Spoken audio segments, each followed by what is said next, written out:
In this video, I'm going to give you the answer of this question. The question is, what Hoover Dam reservoir is the largest artificial lake in America? And I'll give you the answer of this question. The correct answer of the question is Lake Mead. So that is the answer of the question.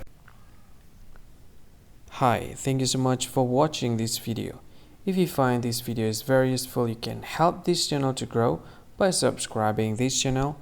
Please this subscribe button and don't forget to like this video. And if you find this video is not really good, or you don't really like this video, or you kind of feel that it's a little bit offensive or something like that, you can click this one, dislike button. You can do that anyway. And if you want to share this video with your friend, you can share it by clicking this share button, and you can share it to any social media that you wish that is currently available at this time, like Facebook, Twitter, LinkedIn, and many others, right?